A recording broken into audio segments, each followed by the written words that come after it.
So we've all come across this. You sign up for a service, you add in your domain, and you're given some DNS records that you need to create. Sometimes it's for verification, sometimes it's for email, as we're doing here with an inbox. Now, usually when you add in your DNS records, you can manually recheck, but they've usually got a cached version of your DNS records. It's not directly them, it's their DNS provider, the service's DNS provider. And they come up with a message like this: DNS records can take several hours to update across the internet. We will keep checking blah, blah, blah, blah. We've all come across this. In fact, I put this in here as it's pretty standard behavior. However, over the weekend, I added a domain to Vercel. And when I came to check the DNS records, it picked up the changes instantly. I was a bit shocked. I thought, okay, maybe their DNS provider hasn't cached my DNS results yet.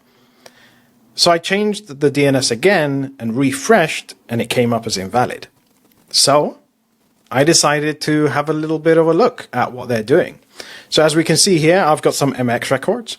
I also have just below here my Cloudflare thing, and we're going to change some DNS records and see how they go. So right now it's saying that this record here is invalid because it's meant to be priority 1, but I have priority 10. So if I come back here and I edit this and I set the priority back to 1 and click save, there we go. And now if I recheck, it's still invalid.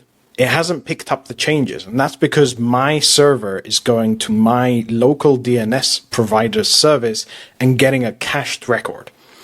But if we come in here, and this is all of the code for checking all of the DNS records that we have for our inbox, simply adding in these lines here, which says to NodeDNS, go and get the name servers, go and get the DNS servers for this domain name, and then do all of your queries directly on those servers. Don't use any local DNS, don't use your local cache, don't use your provider, don't use anything else.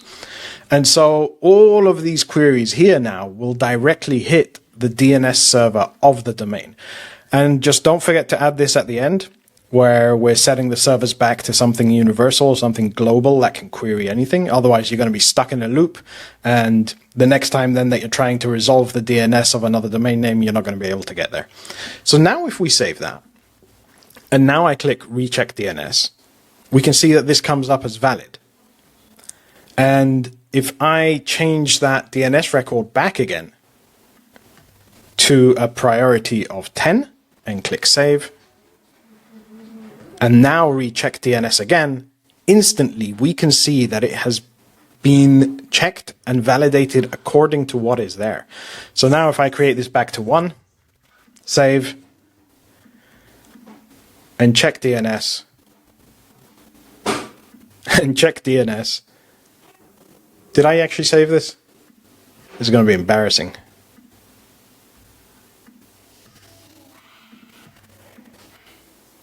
There we go. Okay, maybe I didn't click save last time. But yeah, there you go. You can see now that it's actually valid. And we can do the same thing here. We can copy and add in a TXT record. We can add in any other information that we need. And these will all be validated as live as possible. So yeah, this is a top tip. If you're working with domains or anything, then check this out.